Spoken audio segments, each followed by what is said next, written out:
Hey, welcome in. I'm going to try it again. No, let's just roll with it. This is good. Nothing is ever perfect. But welcome to Gun Talk Every Nation. time Ryan's hair is perfect. Yeah, some things are perfect. Hey, today's Gun Talk Hunt is brought to you by ATN and Timney Triggers. Timney Triggers has been making affordable quality triggers in the U.S. since 1946. The latest trigger to come out of the shop is an upgrade for your CZ Scorpion rifle. That's kind of sharp. neat. That's sharp. Timney engineered every component of the new Scorpion trigger to elevate your accuracy, featuring a preset factory pull weight of 2 3/4 to 3 3/4 pounds. The trigger's hammer and curved trigger shoe. Okay, curved trigger shoe. What you should try to English are hard. You know what we should try to do? We should try to read the reads before we start recording. Probably. I bet you that's what Joe Rogan does. Anyway, he just talks and says, you freak bitch. Next, find your next trigger upgrade at timneytriggers.com. Also, Gun Talk Hunt is brought to you by Springfield Armory. Cool. M1A loaded rifles from Springfield combine the appearance and tradition of standard M1A with the next level upgrades you want without breaking the bank. All loaded models come with National Batch barrel for greater accuracy, plus several combination of stocks, barrels. You can buy them in the traditional 7.62 NATO. Yeah. Or, wait for it. One of our favorites. Wait for it. One of our favorites. Wait for it. An M1A in 6.5 Creedmoor. Find out more at Springfield-Armory.com. And that's how you do a read. All right. So I'm going to introduce our guest today. So a lot of times people will say, oh, you work in the gun industry and hunting and shooting. You just go hunting and shooting and all that. And we're always like, no, it's not true. I mean, we're basically in the office on email all day. Well, There's this guy is actually that guy. All he does is go on hunts and goof around. So don't let him tell you anything different. He doesn't do any real work at all. From Shawn Skipper. All right, here, hold on a second. Are you having a stroke? All right. Our guest is Shawn Skipper of Leupold Optics. You guys know Leupold. That famous gold ring around those optics is so pretty. But little known fact about Skip. Yeah. All right. And we all. You call him Skip. Yeah. Everybody kind of calls him Skipper. But he and I can't be in the same state and be successful on hunts. Is that not right? It has never happened. We've hunted together several times, and other times we've just happened to learn we're in the same state on different projects. And never a good thing. So even when you're not together in camp, but just happen to be in the same state on hunts, yes, it puts the kibosh on the hunt. Oh yeah, I have long kind of lobbied to have states have signs up letting us know if the other guy's already there. Like when I cross into Oklahoma, I need a sign to say KJ's here, turn around. Yeah.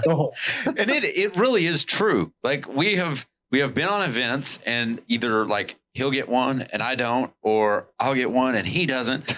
But it always, if we're in the same state and don't know it, nothing is good happening for either of us. So do you have any specific examples of this?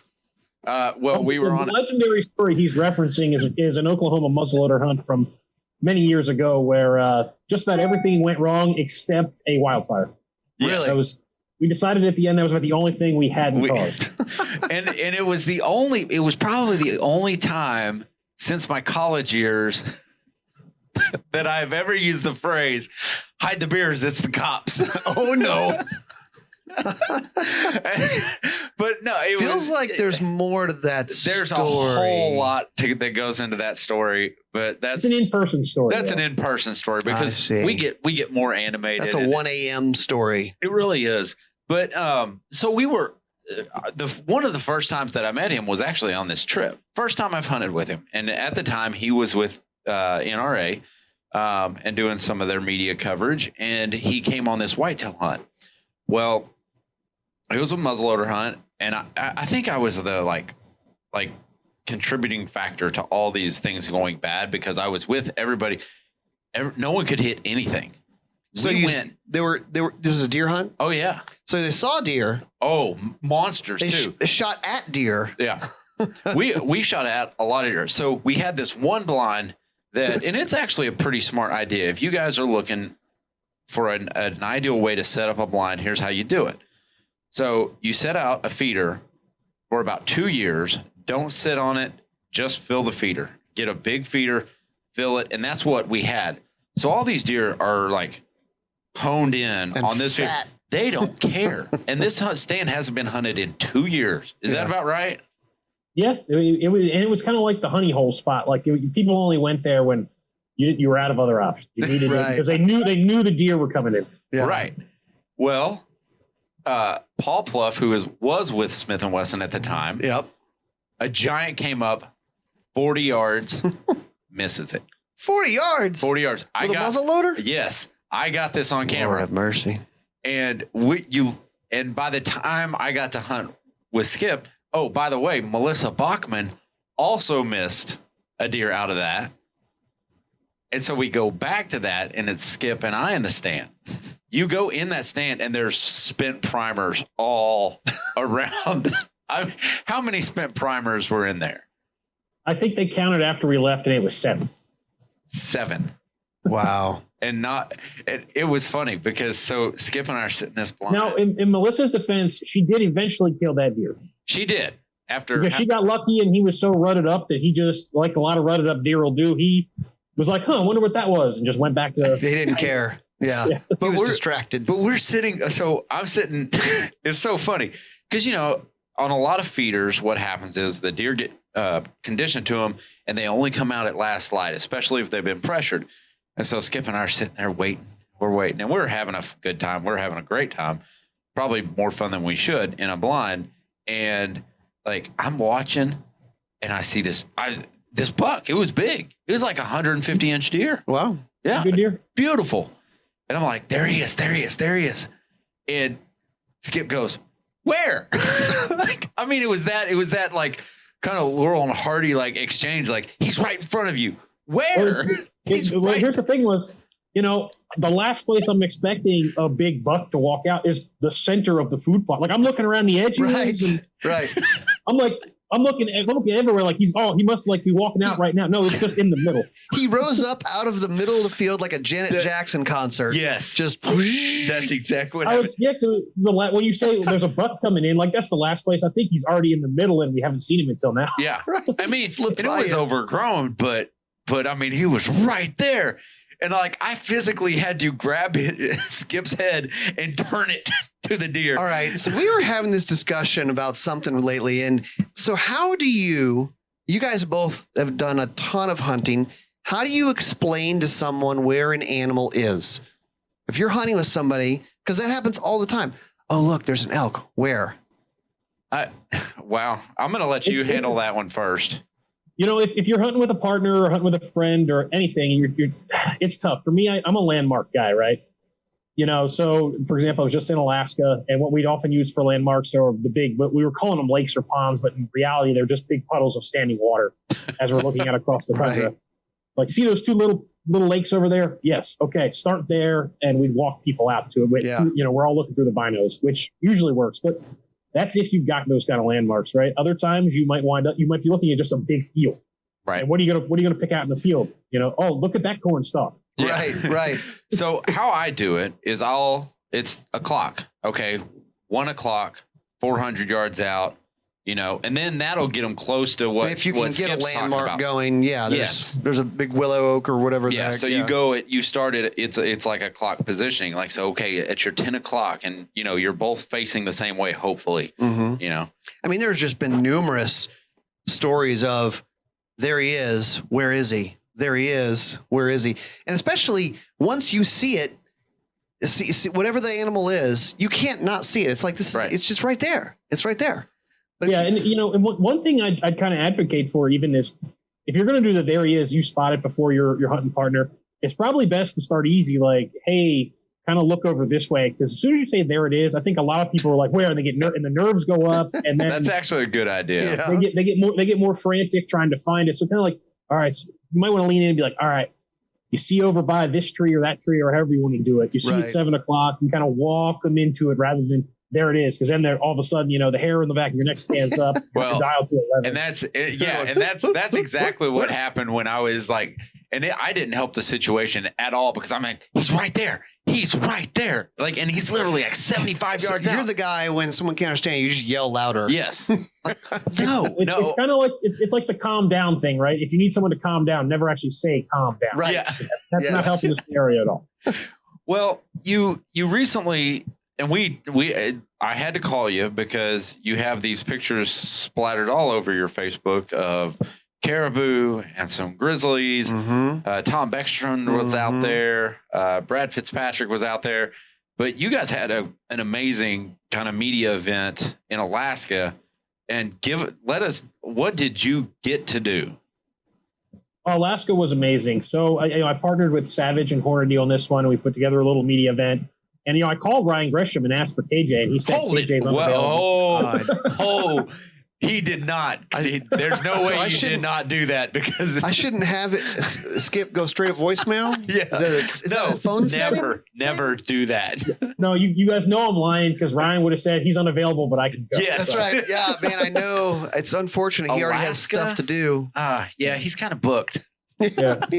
So we got up there, and what we did, we worked with an outfitter and went up above the Arctic Circle and to Umiat, Alaska, which is where base camp was, and did a raft hunt. Right, there are a couple different ways you can go up and hunt caribou when the herds start moving in Alaska. We did the rafting to cover more ground, so we had guides driving the boats.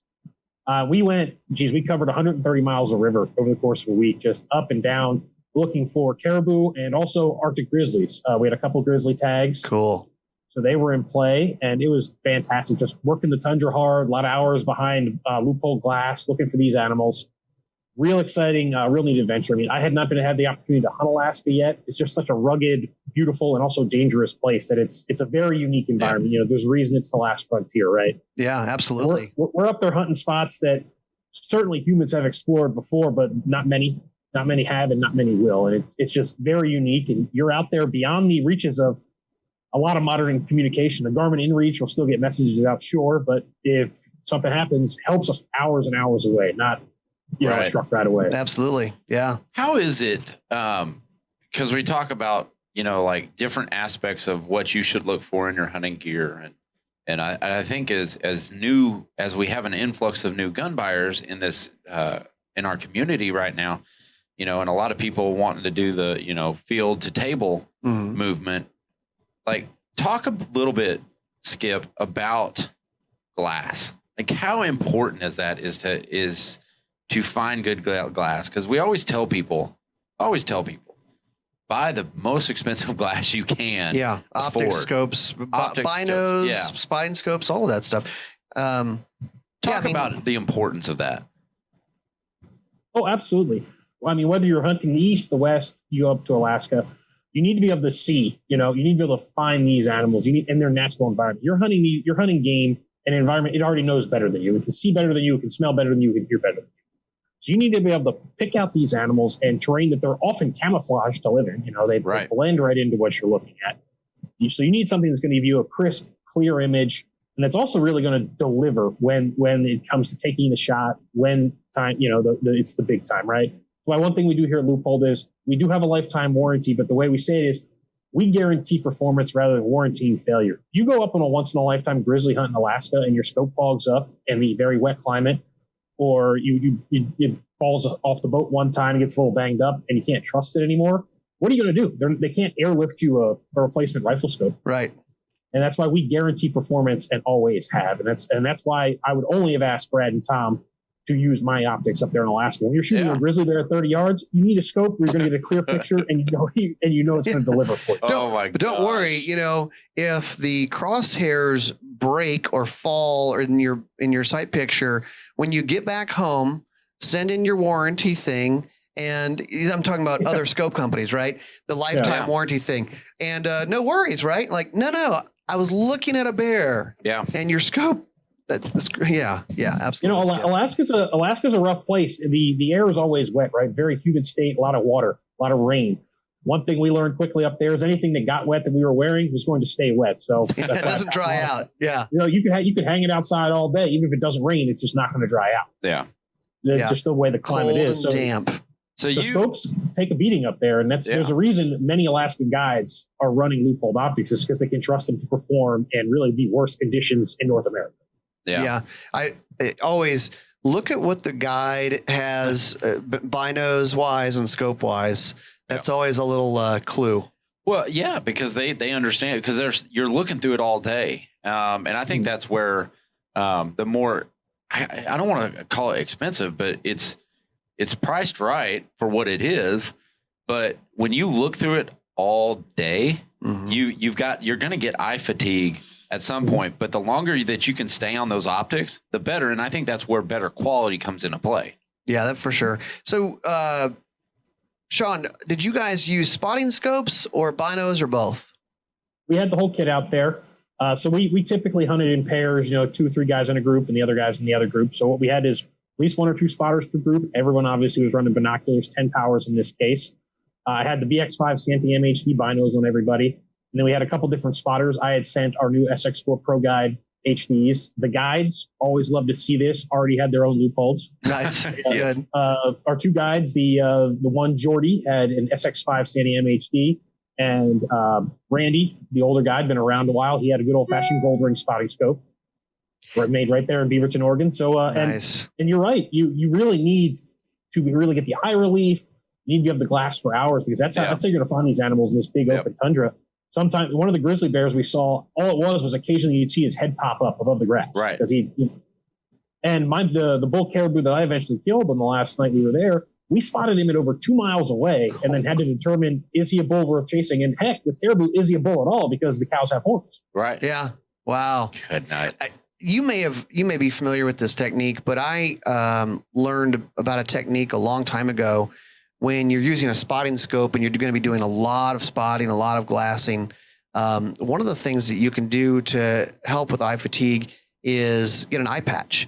So you put an eye patch on and then you're able to keep both eyes open. You don't have to close that eye because the actual closing the eye can be fatiguing after hours and hours. Mm-hmm. Oh, yeah. Anyone that's spent a long day on the range, closing one eye to shoot, or spent 8 hours glassing with a monocular or a spotter, it'll wear your eye out. The patch definitely works. And for you, Ryan, I bet it makes you look very debonair. Yeah, I look more dangerous. Yeah. That's what I'm looking for. You look dangerous. Hella dangerous. Yeah, there are lots of little tips and tricks like that guys have tried over the years, and it definitely works. Yeah. Because anything to make it more comfortable, right? Because we were spent hours in certain spots. And there was one evening we set up our spike camp and then took turns glassing for 14 consecutive hours from one ridge because we knew there was going to be something moving there eventually. Yeah. And sure enough, about 10 a.m. the next morning, Tom killed a grizzly bear there. Wow. It's just crazy. Because how do these guides know I guess that's their hunting area. They just know the experience the and they know patterns, and they Randy, who was the older guide, probably in his 50s, he has been a grizzly bear guide for a couple decades now. He just knows how these bears think, how they work. And there were certain spots where he'd tell us, if we had time to sit here for 3 days, you'd see a grizzly bear. Really? Yeah. Well, were you on the hunt for the grizzly bear? I mean, were you with him when he shot him? I was present for both of those, including the first grizz that we knocked down was actually only about 25 yards from me when the bullets started flying. Wow. It was a surprise grizz. I won't claim that we're expert hunters on that one. We got really lucky. Tell us what happened. We have 3 hunters and 1 guide in a boat. We pull up. There's a little bump. We've hit a spot on the river where everything was pretty flat, right? So we see this one bump and we're like, well, that's as high as we're going to get. Let's get up there to glass the area. And the bump is maybe 30 yards offshore, off the river. So we hop out of the boat, we hike over to the bump, and it's going to take us all 30 seconds to get up the bump. It's not particularly tall or steep. We're hiking up there, and the guide gets up there first. He's 19 years old and lives up in Alaska. He's a mountain goat. Yeah, right. And as soon as he gets up there, he goes down to one knee and is waving, come on.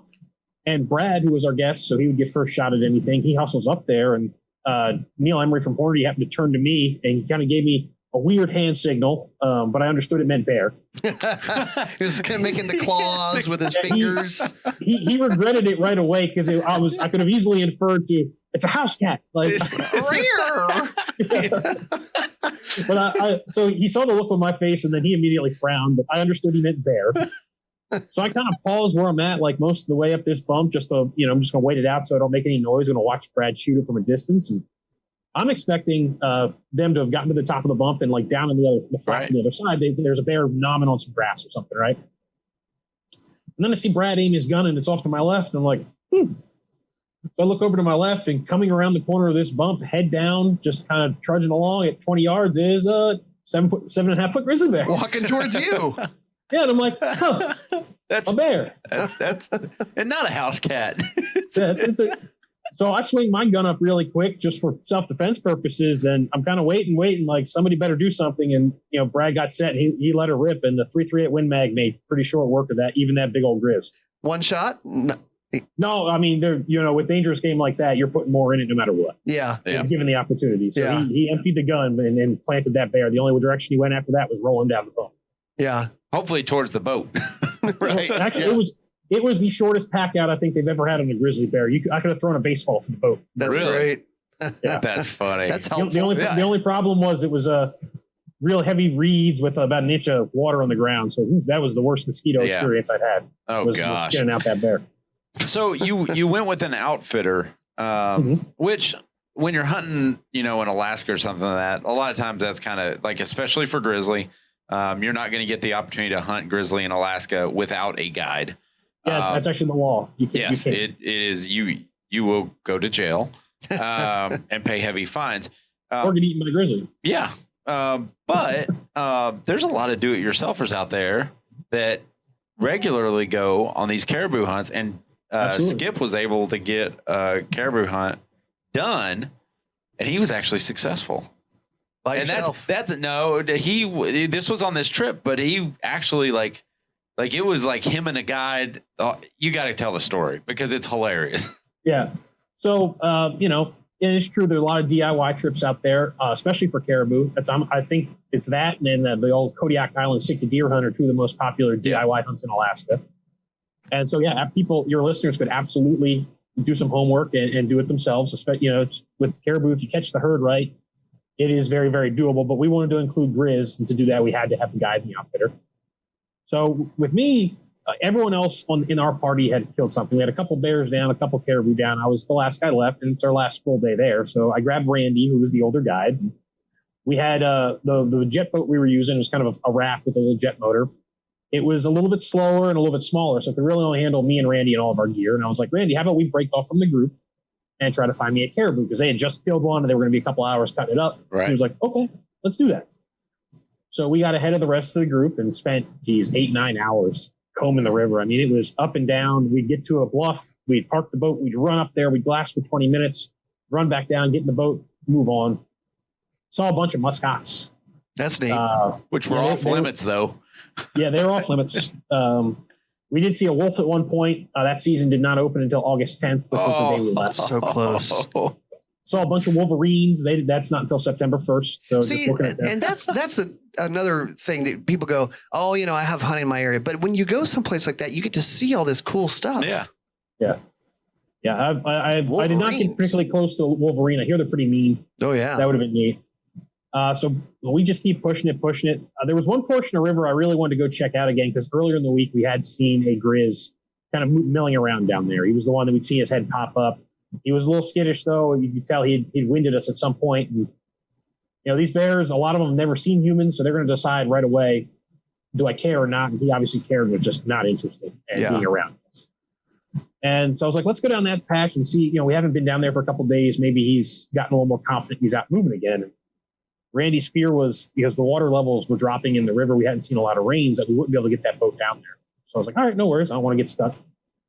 Fair. So instead we go to this really tall bluff, scale up there, and it's already, it's 9 o'clock at night. This is probably gonna be our last sit. We're gonna set up there for a few hours, see if we catch anything moving, see if the bear maybe shows up at a distance, whatever.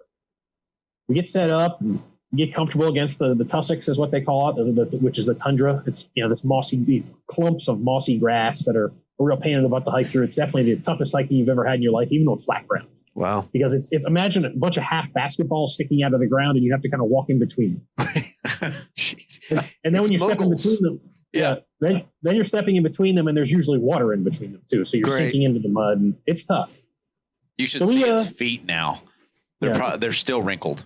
So we get comfy against some bigger clumps, kind of pull our bug masks on and got the spotter out. We've each got our binos up. And honestly, we were only up there maybe 10 minutes. And Randy goes, I see something about, on that bluff way out there, probably 2 miles away. So I throw my binos up. I'm like, yeah, that looks like a caribou. You can see like the black dot with just the binoculars. So he gets the spotter set up, Leupold gold ring, crank it up to full 40 power. And he looks through it. He's like, it's just a cow. And so he gets up from the spotter and goes to glass some other portion. And I go to look because, I haven't seen a lot of these animals all week. We were definitely going onesie twosie with the caribou. We had not gotten into the herd. So I lean over and I look. I stare at it for like a solid 30 seconds and looking at this animal. I see it turn its head. And I'm like, hey, Randy. He's like, what's up? I'm like, I'll be honest. I hate doing this, but I need you to explain to me how this is a cow. I mean, I'm not calling bull on this because but I kind of am. You're the Alaskan guide and I'm just some dude that lives in Oregon, but yeah. So he comes in and looks and he goes, oh no. Like what he goes, there were 2 caribou up there and I looked at the wrong one in the spotter. He goes, I'm sorry. I'm like, don't worry about it, man. Don't worry. That's why I'm It's all here. good. Yeah. Well, I mean, it's a great example of why clients should be glassing too, right? Yes. Yeah. They're fantastic. They've got the experience, the years. When you're looking at an expanse that just goes on forever, you can't expect them to see every little thing. Yeah. They because they got to be, if they're looking left and something's on the right, you should be looking right. Like, Sure. We've got to work. If you've got 2 people, work as a team. When the grid you're trying to glass is 360 degrees and goes on for 10 miles each direction, it's a little bit of ground. Yeah, it's trying to cover a lot. Let's look for the brown critter against the brown tundra. Oh. Yeah. So I'm like, all right, so he's a bull. He's like, yeah, he's a pretty good bull. I'm like, okay. It's like, what do we do? He goes, well, right now it looks like he's going up that bluff. If he gets over the other side, there's nothing we can do about it because he's going to be able to drop down into the riverbed and we'll never find him. He's like, so let's watch him a little bit and see if he moves down. If he moves down, we'll make a move on him. Okay. So we watch for about 10 minutes, and sure enough, the cow kind of wants to go down into this flat part of the tundra, and the bull's following her. So when that starts happening, he's like, okay. He's like, let's get down to the boat, and we'll take a shot. He goes, because the water is still low. We may get stuck. He's like, are you okay with that? And getting stuck means we were going to set up a tent on the gravel bar and stay until someone came and saved us, basically. Yeah. And I was like, yeah. He goes, if we get over there and shoot a caribou, we're definitely not getting out because the boat will be too heavy. He goes, so we'll have to camp overnight until someone comes and gets us. And I was like, yeah, I'm in, buddy. Sure, whatever. That's what I love about Alaska. He goes, also, if we get over there and don't get to caribou, I don't know if I'll have enough gas to get home. And I'm like, okay, like, let's do it. I'm still in. This is sounding better and better. Right? And if I was in Alaska, he would have gotten stuck. He wouldn't have got the caribou, and they would have been out of gas. So really, the thank you needs to go to you. And then a for grizzly not bear going. would walk by. A grizzly bear would have walked by and bit the boat. Yeah. Right. Just so it's safe. Just to pop it. So we decided to make our move, and we had to go about a mile and a half, 2 miles down this fork of this river. And every time we'd go over flat water, it started to get choppy because we're getting into a couple inches of water. It's like, oh boy, here we go. And then we get over it and I'd be like, good. I'd pat the boat like it was alive. Like, good job, boat. Yeah, right. Did it. And so we get around the back, and the plan was get on the other side of this bluff that we've been seeing the caribou on, hike up it, and then drop down on him into the flats. Because if we got up top and he was in the flats, like we had him, it was just a big open area. We'd be able to move and get a shot of him. You couldn't lose him. Problem was we get around the back, and I look to my right as we're kind of scooting around a spot, and I'm like, Randy, look out. The caribou had changed his mind, had gone back to the top, and now he's skylined at like 300 yards looking right down at us. Oh, God. So he just hits the gas, it says, like, don't look at it, basically. We're going to, we don't want this thing to get the vibe that it's being hunted or looked at. So he scoots on further down the river, and sure enough, the caribou kind of turned and started to go back down, but wasn't really spooked. It wasn't like, he didn't give us the, I'm out of here. So animals up there, they literally don't see people very often, or perhaps maybe that's the first time in their life they've seen people. Yeah. Yeah, for a lot of them it is. And both the guides told me that they have found traditionally caribou to be much more curious than jumpy. Okay. Yeah. If they see you, sometimes they'll almost like stop and kind of want to figure out what you are. Yeah. Which definitely gives hunters with rifles an advantage. Absolutely, yes. We appreciate this. Especially those with good glass. Yeah, so we motor further down the river, we pull off, and we know he's kind of dropping back down on the other side. So, but at this point, we also know he's moving. It's going to be a chase, right? So we basically dump our bags out short of the essentials: my license, knives, spare ammunition, glass. I throw a rifle over my shoulder, throw the pack on, strip down. I was wearing basically what amounted to like a long sleeve t-shirt and then like a light vest. I lost the jacket and everything like that. And the chase was on, right? And we start kind of moving as fast as we can up the side of this bluff, like through the nasty thick tussocks, and it's wearing us down. We get about halfway there, and we had to stop for a second to pause to look around, and we kind of see the caribou, the cow and the bull both off to the right, like 250 yards, and it kind of moving along the top, generally in our direction. We were kind of 90, kind of hitting them at a 90-degree angle. So we kind of catch our breath and then keep moving up. And we're hustling as fast as we can, and we pull up, and right in front of us, 175 yards above us, they're both caribou. The cow out in front, and then the bull, not running but moving at like we're less curious now, and we're going to start walking this way. Right. So he's like, "Can you get him from there?" At 175, I was confident. I was shooting a Savage 110 ultralight with our VX 6 HD on top with the CDS. Got 40 ammunition. I'm good to go. With we had 280 Ackley improved in the gun I happened to be shooting at that time. Cool. So I knew at 175 I wasn't going to have to worry about a lot of drop. Quick little dial, good to go. So I tried to drop down and use the pack as a rest. Problem is with the elevation change, not going to work, right? I can't see him when I get low. So we went a little more Western and old school, and I used Randy. Use the guide. Yes. Use the guide as your rest. Don't breathe. He covered his ears and got set up, and shooting off a buddy, which not always the best decision, but in this case it was the one we had. And Randy who suggested it. Got set up and bang! And first shot, you could hear the thwap. It hit caribou. It slowed the bull down to a stop. He kind of shook his head and was getting ready to take another step when I chambered the second round and punched him right through the middle. Nice. And down he went. Nice. At which point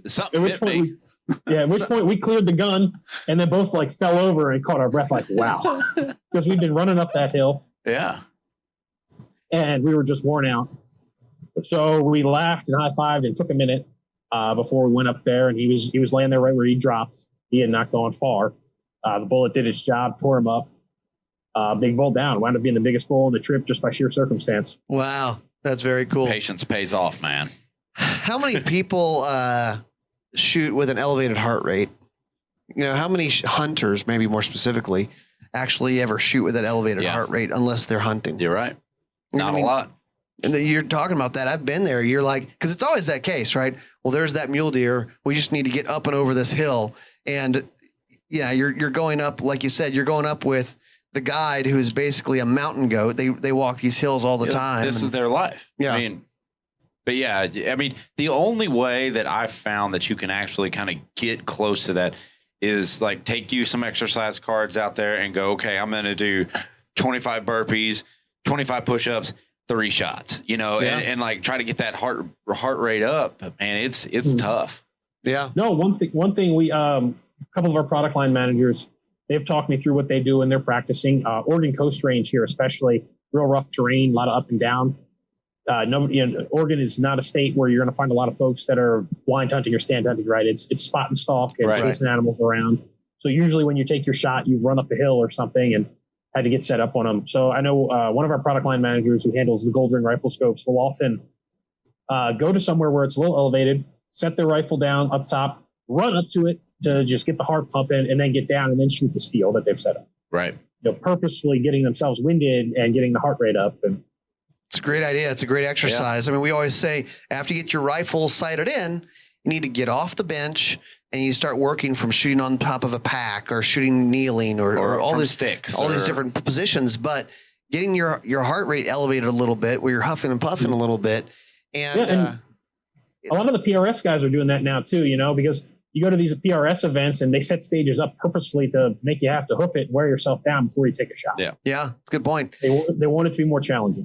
Yeah. And it's not something that's impossible, but if you've never done it and the first time you're doing it is now you've got a chance on an animal, that's not a good place to acquire those skills. Mm-hmm. No, yeah, it's all about being prepared to take the real world shot, right? That's why it's great you always want to dial your gun in a very controlled environment so it's on. So it's not you anymore, right? It's not the gun's fault if you miss or something's off. It's dialed in. Everything else is on you. So really training to take shots in real world environments, whether it's off the pack, off one knee, and if you're a blind or tree stand hunter shooting like you would there, which is often, who knows what kind of contorted angle you get. Absolutely. Before we wrap it up, I want you to talk about custom dials because you mentioned that, but we kind of flew by it, and I think those are super cool. Mm-hmm. So just every hunting scope line that we have, from the VX Freedom to the 3i to the VX5 HD to the VX6 HD, has options available with our CDS or custom dial system. And what that means is you're going to get a custom elevation turret, and in the box you'll have a coupon. You get one free with the purchase of each CDS scope. And what it's going to have you do is go to our website and enter your custom ballistic. So it's going to cover a bunch of things, everything from sight height to muzzle velocity to the caliber and grain weight you're shooting, your elevation, the average temperature where you might be hunting, because obviously shooting in 75 degrees in the southeast is totally different from shooting 25 degrees up in Canada. Yes. Or whatever Celsius may be, the Celsius conversion. That's right. Yeah. The elevation and temperature have adverse effects on bullet travel. So we account for that with this dial. You punch everything in. We send you a custom dial. You get your rifle zeroed. You take the original dial off, put the new one on, and what it's going to present to you, rather than the standard MOA adjustments, you're going to see things like 1.5, 2, 2.5, 3. And what that is 150 yards, 200 yards, 250 yards, 300 yards. And then there are incremental markers in between for less precise shots. Not every animal is going to like a big round number. So you dial to where your animal is after using your rangefinder, which is hopefully one of our Leupold rangefinders with TBR, which is true ballistic range. Of course. Which is going to let you, well, what it does is it lets you select your load group, right? So say you're shooting a 30-06, you select the load group that is equivalent to the 30-06, and it's going to give you what the accurate range is for a 30-06 shot at that angle and at that angle that you happen to be shooting.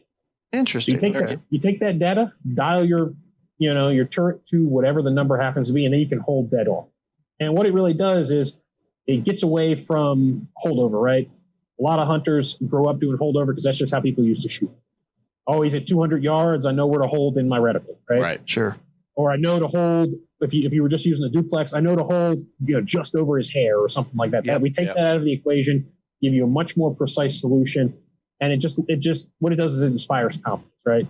You can hold that on, and it's always easier to just put that reticle, whether it's an illuminated fire dot or, our Winplex, whatever you would like to shoot.